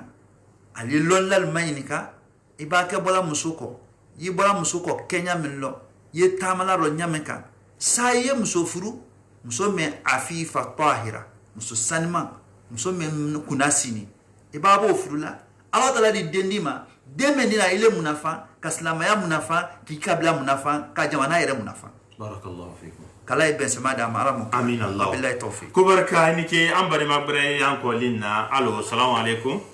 allo oui assalamu alaikum alaikum salam wa rahmatullahi wa barakatuh ne to di kille kalami ndo kariya to ka boko baya naam aha ila ni kayimundi ndeko karmon ko mo sunto di te mayrali kela ko mi ne mayrali kela unya sundo mbal ba se ma problem te ok kubaraka di to mala ustaz Abakar Sako e ambari mamusho ni kala kuyala kamu mayra aha mashallah abawa na kake domni fe mayra la naam hakikatan ana unkir على المسلم أن يبيع المأكولات في نهار رمضان ني تايلا فسلما ي دمني فين فري نعم سمرو تليرو الله أكبر نورمالمون جمانا لك كان كارتون سيولا وي أنت سعودية جمانا رو مثل يبلوما دمني فين فري تليرو وكمان دياني سمرو تليرو سلام جمانا شاما فناي مي ياكل نعم ما كما فنقول لا تتبعنا سنن من كان قبلكم حذو القذة بالقذة حتى لو دخلوا جحر ضب لا دخلتموه قبل تو يهوديا النصارى يقولي ما يبقى من كانوا وسوكي الاسلام الى السنه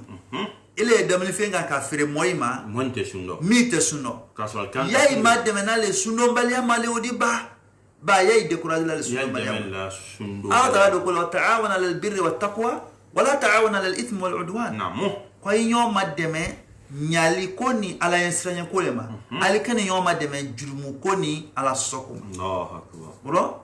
sungoro na an kalo chrétien ye jamana ni kono ne chrétien kala chrétien ya lon ko islamai la sungoro basela he aite domni fen fere la ko aite sungoro telola kudi jala ka jamana fangale beta mi sena kuti domni fenyi Allah akbar an islamai brana dina bunya namu aiti an kana o kana wuri ni wanti ne domni fen kala bola sunte nyakrola ro namu aida ra dan karobe sunte wati ba sunya momli ye zahama kala ambutezi silairo mindo aidwa adi no momli sunte ministre na momli kona masala lulu kona widi sunte fe isanka dominique wole kafsa me telero ka bo somalama kana si fo sunte wati surunyala hakikatan ne akona mo kele na bema mi ye domni femfere la wati wala sundombaluma ba we ana dina saboté doli neta hakliro ma fa de beta hakli nda hakliro wa billahi tawfik ko barka fa rangi mo kele ni talasine ko kana emission na bandi allo assalamu alaikum allo allo oui salam alaikum fa to de kelle kalami tana sey to de kelle kalami to Mohamed Farouk Kobaya alhamdulillah ni kalimuni alhamdulillah ni kali ima bora do la ba oui allo ngara ni kali naam ni muso tronen fel ka din tron quoi yala ni muso furu muso de muso ese de men sorno dan ma furu ke o tay ke boroba ok di tolo malo ankara mo kela usa jambali ma ke ni kala Zaida ki todi kama so ngi ga sunni laluma vraiment ngi dem mari ala ngi ga sunna si laluma medi afa ko anin de muso yi ngon fe furute kanimboloma demi fenen soro nodi yala wonya mo demi odi ko e ko ni ke sara o kela kala ko ni de utayoro ka kuma kuna surunya ni akaro koni kwa deni nga marata ma akuma ka lon la fonyon ko bile le alionta lon la dul ko namu ko rasul ka sallallahu alaihi wasallam ko al walad lil firash walil ahir al hajar ko den woye mole tadi men ka asron men ka nafru frula men na to jena yakela ko kabale kan ka obun bi mana wotate Allahu akbar woro ulla miriado den kala nya susuma faka rokoni ama rokoni den teke afa den di fiu madama soro nya moyal Allahu akbar hal na faka rokoni ulla miriado di dobral funani ulko ne den faka a rokoni ka ho ne deni ko abc ka ke adeni kama so mo nefe folo jena Kenya ni sisi jena Kenya tuntekela kendi muso tumbese ka drapeau la ila la bona bonku no me ila la ko jena ya msoya yeme ye hotel da ye nyama bi ani motel jena ya msoya no ani ide wa yi abra jena yake che tanfe ade wa fo ko faka sale de era yi dola aboni dola afoka kwa de mende yen wo ani obonte yona bon ani men ko ne dele men adi segala fana yema ka foka yam kan hali de musoni ka jena ya nyaira kala le ka nyaira kala Allahu akbar ale ka martaba o beke ka banka to yon fete kana kono tala ha foka na deni soro ako ka deni nefe wallahu a'lam ka fo adene amandi sekala ade acheta na ka rokoni ada acheta ro me otaira la ko fonyonko taro fonyonko ero mi ko kwa dente ko ata acheta afanante lambala me mini ko kwa adene wi fanan ko kwa da acheta na braba rokoni la ne fanan na miriya e bilia wala miriya le Allah bien ka ben sema di ampema ala amin Allah wa billahi ko barka ana wati bi abrasi an ko le fo ko kulumba fo shin abrasi kiyen kan entre émission et kana et question réponse di on a bien invité bilebele woyan karamo kere di Ustaz Abubakar Sako ale imamune di dawa kelala di madrasa bilibili ba min fene Conakry koyan aye wo nyemo bal fene di kawa karanke Madina kana aye wo bara ni ko shamana aye mission kela radio ni re fene na mo wati bela de na mardi fe aye tola tamna aye mission kela mo bale tunye ambolo ni ala dirama ni mo me afe ka Ustaz yera la numéro personnel masron parce que il y a radio moi qui libéré de masrona anye numéro mi folate do ta ida wole hal ni amma ke ngin ganime ba ki bolo ida da ma do jebi wole 664 40 24 23 664 40 24 63 23 ça fout là 664 40 24 23 oui encore moi quel numéro le dit micro là Alpha Mansare Abu Darda technique là oui encore moi quel dit na ikramo dumbuya di anna wal molon barka bla foli sila albela den ma wati nati ni ala dira ma insha Allah taala wati bere anina nyon soro wa salam assalamu alaikum wa rahmatullah.